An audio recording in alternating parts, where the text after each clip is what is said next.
working in creative arts does deliver a lot of uncertainty. We don't know the outcomes, and so we're looking inside ourselves to deliver an answer.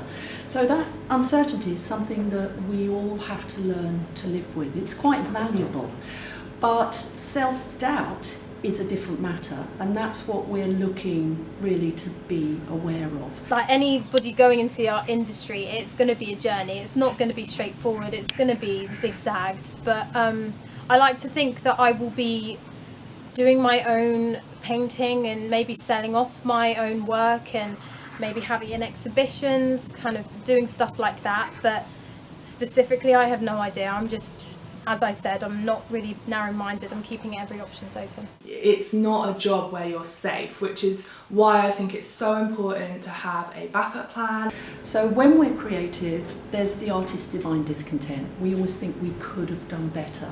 We maybe look at our contribution and think we're not as good, so therefore we should give up. But actually this is going to be part of your practice for the next 40, 50, maybe more years. And so using that uncertainty and that artist's divine discontent to drive you on is a really important tool.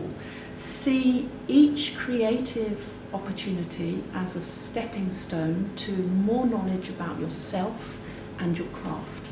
Yeah, as a creative, no one tells you what the path will be, and you do need to kind of find it on your own, and you kind of feel like you're walking into a bit of a tunnel. As emerging creatives, we all have to ask ourselves, is a degree and the cost that goes with it what I truly want, and make that call. There are many, increasingly more, young creatives looking to jump straight in. On the plus side, with a School of Art or a uni education, you get two valuable spaces. One is to experiment, risk take, to be inspired by other people in your community without worrying about how that might affect a commercial outcome, a client or a brand. And the other space, of course, is the community that you make and the social networking opportunities that you have as a result of that. And I'm not talking digitally, I'm talking old school. You go forward with a group of young creatives and you all collaborate with each other. So those two things are valuable within a degree setting, apart obviously from the teaching. For me, I would say my pros of going to uni were learning to kind of lead an independent life away from home. So I've kind of chosen to study in Brighton just because I was kind of wanting a space where I could just be very queer and very kind of like really happy and really kind of comfortable. It really gives you like the platform to kind of push yourself and try things that you would never kind of think of trying. There's no barriers really in between you doing something creative in your spare time whilst you're doing something academic. And the same goes the other way. Like if you want to learn how to do something weird, you can still do that whilst painting or drawing or making music or whatever. What's really important here is owning what you're good at and taking a pride in what you're good at. So being really clear about what you're offering to someone when you're wanting to be part of a team or get in front of them because you want that job. So make a clear list of the skills that you bring to the table, not just your skill set but your personality skills, and be vocal about those. This isn't a space for false modesty, but it is a space for clarity. Also, as an exercise, be really clear about what you're not good at, so that you're confident enough to say, this is what I do and I do this well. You're asking me about this, no, this isn't my skill set. That's key. When you take ownership of what you do, you're able to then present yourself clearly and confidently. You've sort of got to initiate a lot by yourself, but it shouldn't be, you've just got to ask around. If people, you never know, it might be someone wants a mural painting, but unless you ask about it, you're not going to know. So it's just talking to people saying, oh, I'm quite interested in doing poster design, flyer design, so if you can find the local record companies or music promoters in your town. But that's speaking from experience from me, because that's where my interests lie. You never know who you're going to meet, I think. So, you know, you could go with no expectations, and I've met some really great, interesting, kind of diverse people, you know. Have opinions. If you're interested in interacting with a brand, however big or small, know who they are, what they're about, what they're trying to achieve, what they're doing now. Are they doing it well enough? Are they making an impact? Your age group, as a young creative, is the age group that they want to infiltrate. They're interested in what you think of their last campaign, why you think they could do better. These are things that they would expect you to volunteer.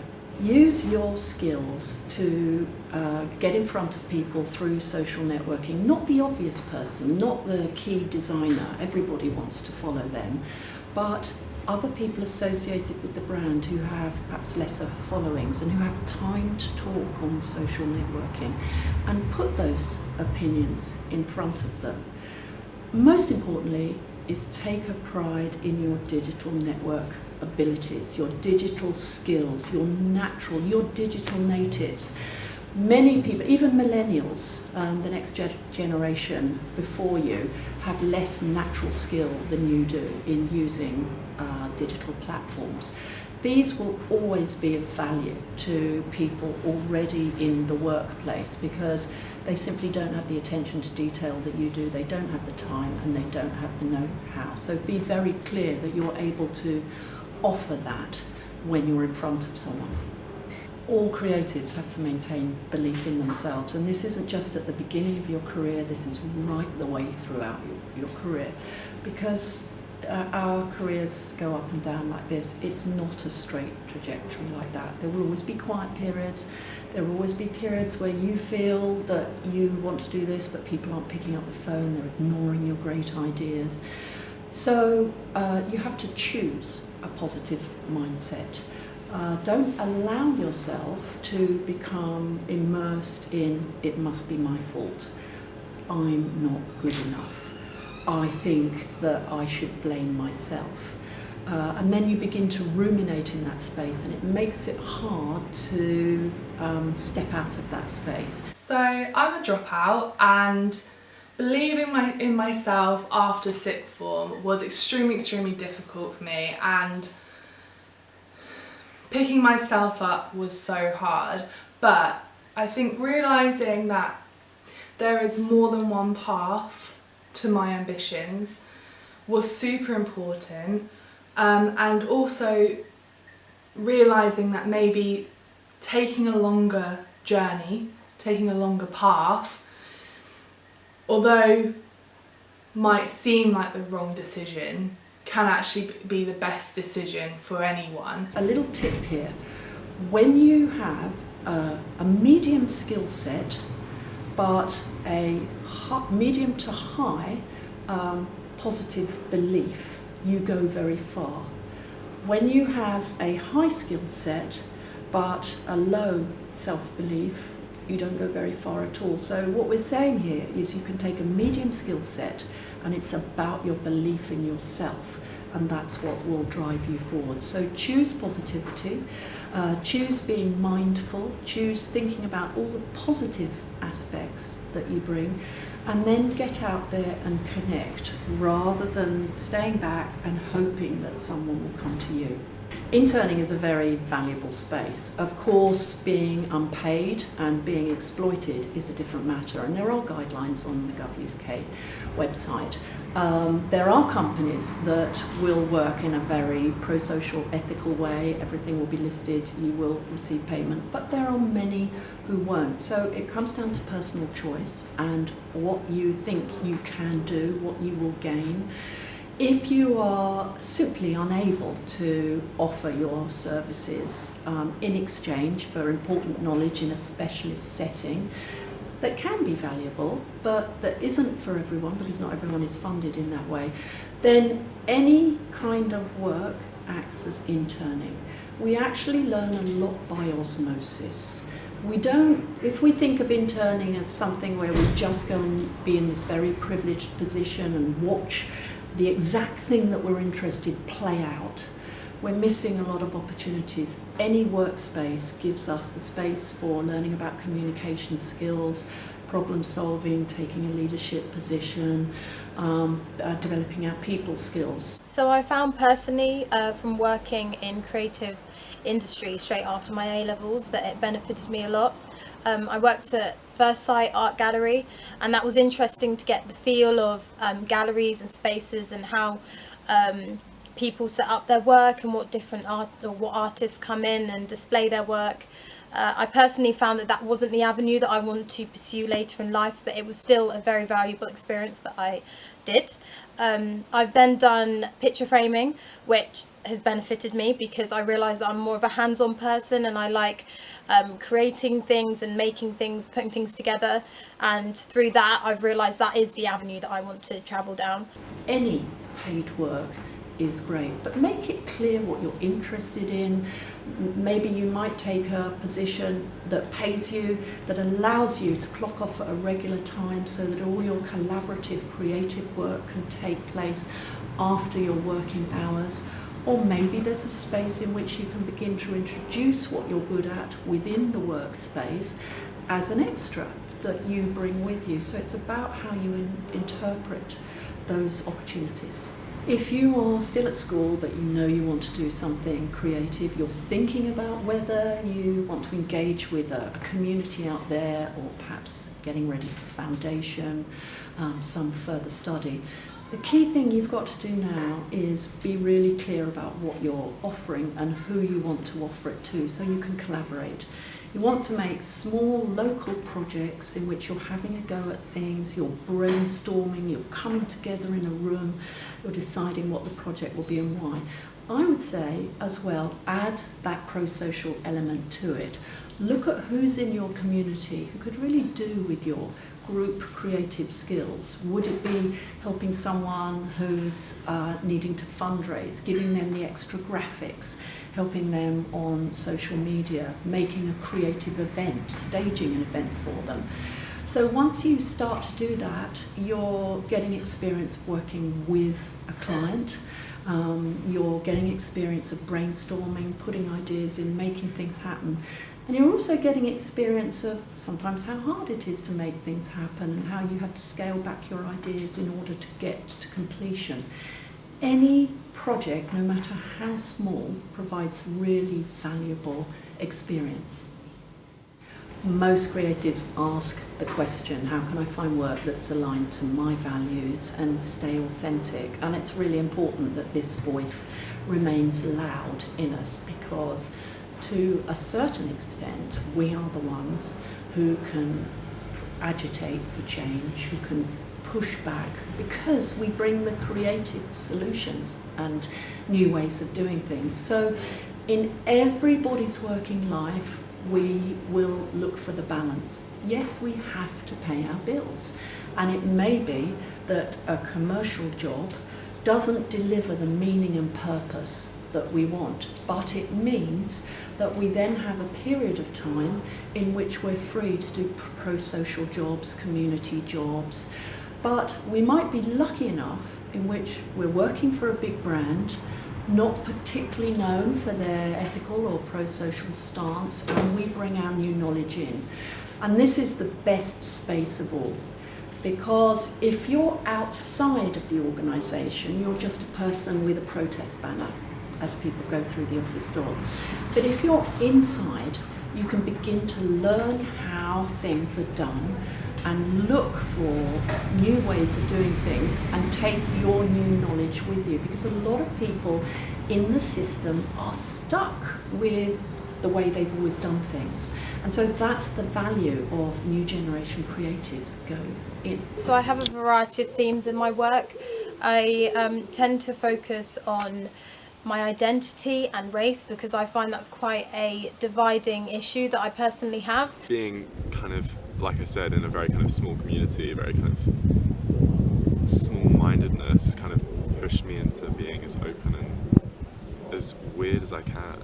In the end, it doesn't really matter, because you're doing it for you, and you should never, ever, for any reason whatsoever, no matter who, or what, or where, or why, for any reason whatsoever, do anything for anyone other than yourself. As creatives, we're always looking to disrupt outdated systems, but it's really important to recognise that there's a lot of fear in the system, fear of change, fear of not doing the thing that they've been paid to do, whether it's your boss or anyone around you, and fear of the unknown. So being inside the system and learning what's in front of us, and also learning what the fear of resistance is a valuable part of, going to be a valuable part of your early creative life. You're accruing information that makes it possible for you when you get into a leadership position to start actioning changes based on real on-the-ground knowledge. Disrupting the system is more about expressing what you feel and what you think in a way that people can actually relate to. Future generations can disrupt the system by being activists. So, for example, in my own work, I don't only explore personal ideas about disability, but I explore social and political issues. Collaborate with other people, basically. You need to work together to achieve the same goal, essentially. That otherwise, how is anyone going to get anywhere if we're all going in separate directions? It's like you just need to use your specific skill set to the benefit of this, whatever movement you find yourself a part of, basically. If there's somebody specific in the workplace that's being obstructive, either because you're bringing in new ideas around something that's ethical or sustainable, or you're simply not gelling and they're overriding your creative solutions, it's really important here to recognise your vulnerability, and that's not a nice place to be in. And if after talking and trying to get things through, you feel that you're being stymied, it's possible it's not the right space for you. As creatives and as sensitives, we need to make sure we keep our passion and our energy levels up, because this is where we get our ideas. There's a chance that the most proactive thing you can do in a situation like this, however, is to start looking for another job. Because if you feel sad about coming to work, if you feel that your ideas are being ignored, if you feel that you're doing something that's compromising you because of its lack of ethics, then that's not good for your energy levels and your passion. So if you've explored all routes around this person who's being an obstacle, you've tried other humans in the system, then maybe start looking for somewhere else to give your full self, your creativity, your passion and your great pro-social ideas. Approaching a business startup, whether you've graduated or you haven't, is something that will take quite a bit of focus, quite a bit of pre-preparation. You've already begun networking, you've got your website, you're clear about your skill set, and so you have a digital shop window. You know potentially where your income streams need to come from. And it may be that you want to do it with a group of people, you want to start up some kind of limited company. There is great information available on the Prince's Trust, very valuable resource. There are also now amazing ideas around crowdfunding if you have a specific project that you want to make happen. But the key thing is to write your proposal down on an A4 sheet of paper, because if you can't explain it in a few words to yourself, how do you explain it to others? And to decide what completion looks like and what success looks like. Sometimes we haven't thought it through. We don't know what the project needs to look like as a beginning, middle and end. We don't know what the costs are going to be. And so we haven't fully understood what we're getting into. Anybody who is thinking of starting a business needs a business plan. They need to know how they're going to deal with their outcomes, how they're going to work with other people, basic things like understanding the amount of money it will take and how you will apportion that money is really valuable. So I would always caution, don't throw yourself into something in which you might be perhaps signing up to start spending out unless you're really clear about what it is that you're paying out for and what you want to achieve. And my end thing would be decide what your vision of success looks like, and you can adjust it. Quite often we leave uni or art school with an idea of success that is way over there, and it's very hard to achieve. But if you make a much shorter time frame, so that you say, in a year's time, success will look like this for me, and in 5 years' time, it will look like this. That then means that you're able to travel to that idea of running a successful business in that year much more easily because it's much more realistic. Digital social networking is hugely valuable if you're not in a uni with your own network. So this is where you begin to think about it as what it can provide for your shop window, what it can provide as a narrative and a signalling of what you do and who you want to make connections with. So at the very least, begin with your website. Your clear contact details, clear list of your skills, what you do, but then look at how you can social network your skills and build your own online community that of course is local, but also has aspirational qualities to it, being part of conversations around people you admire, so that you can be exchanging with other people who are interested in talking about those types of skills. All of these aspects are really important for when you begin looking at where you can begin to earn your money and make an income stream. I utilise social media by having a creative Instagram account, and I also have a blog where I can write creatively and can write about my own experiences on life in general, and also include my artwork within that. I use Instagram to post all my artwork. I have an art account, I have a personal account, but it is just incredibly useful because you can contact people so easily. I utilise social media by using Instagram and Pinterest and creative social media accounts to kind of get inspiration. I follow loads of artists in styles that inspire me, and also I just pin loads of stuff on Pinterest on things that I think, oh yeah, I could put my own twist on that, or that will inspire me later to do something else. Obviously I've given a few pointers here, but if I could say one thing, it would be trust your instinct. I'm a big believer in what does your body tell you? Do you feel like go for it, you don't know why? Or do you feel like don't go for it, you don't know why? You don't always have to explain these things to yourself. But as a creative, your body is an instrument almost, and it will be at its most effective when the energy can flow through you freely because it feels right.